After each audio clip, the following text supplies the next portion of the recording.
मेरा कारोबार के सिलसिले में अक्सर दूसरे शहरों में आना जाना रहता था।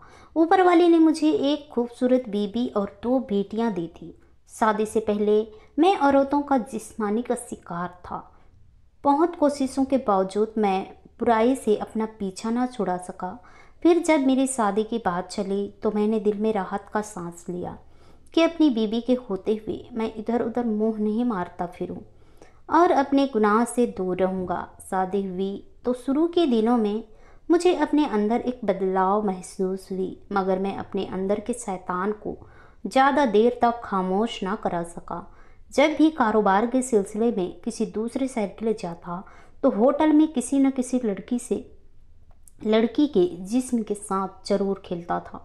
माना कि मैं दो बेटियों का बाप बन चुका था, मगर गुनाहों से छुटकारा हासिल न कर सका।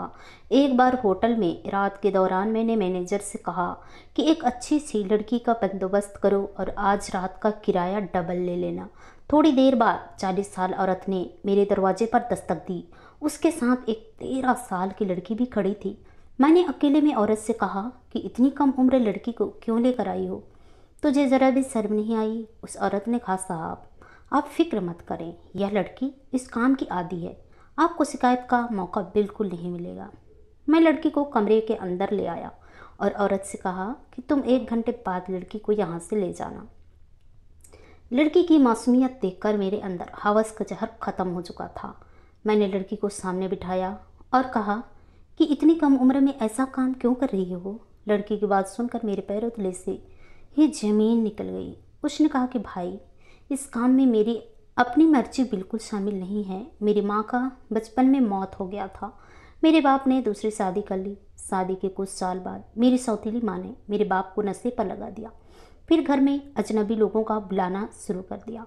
मेरा बाप नशे में अपने सारे होश हवास खो चुका था।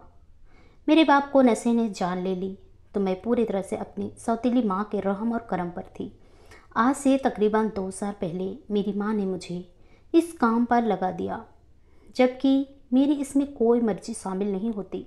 लड़की की बात सुनकर मेरी आंखों से आंसू बहने लगे थे। मैं तो अपने आप को दुनिया का सबसे बड़ा गुनहगार समझता था, मगर आज पता चला कि इस दुनिया में मुझसे भी बड़े गुनहगार लोग पड़े हैं।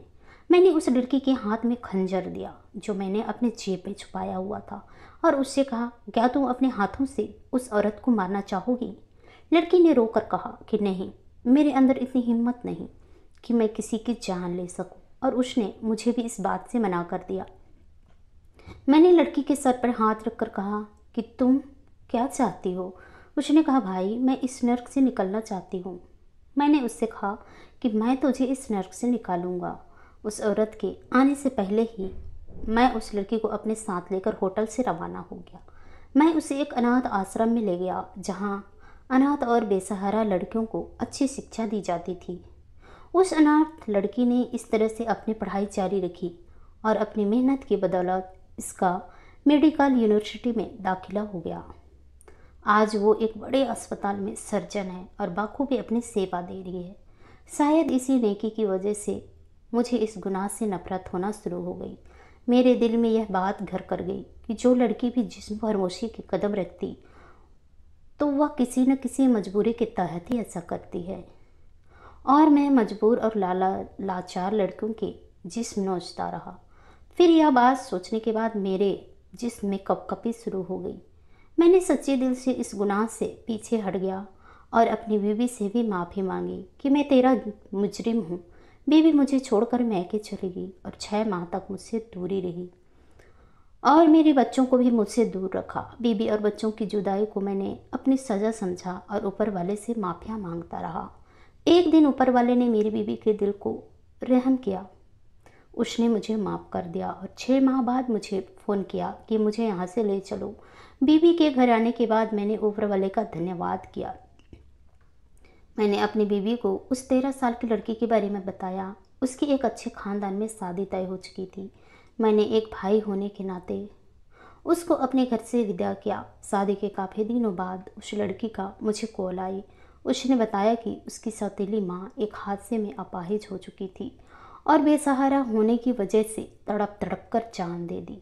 सच कहते हैं, इंसान को अपने किए की सज़ा इसी दुनिया में मिल जाती है। भलाई इसी में भी है कि अपने गुनाह को वक्त रहते स्वीकार कर ले जाए और ऊपर वाले से उस गुनाह की माफ़ी मांग लेनी चाहिए। आशा करती हूँ दोस्तों आप लोगों को ये छोटी सी कहानी पसंद आई होगी। कहानी पसंद है तो कहानी को लाइक कीजिए, शेयर कीजिए, कमेंट कीजिए और ऐसी ही कहानी सुनने के लिए प्लीज़ हमारे चैनल को सब्सक्राइब जरूर कीजिए। तो चलिए दोस्तों, मिलते हैं नेक्स्ट किसी नई कहानी के साथ। तब तक के लिए बाय बाय, अपना ख्याल रखिए।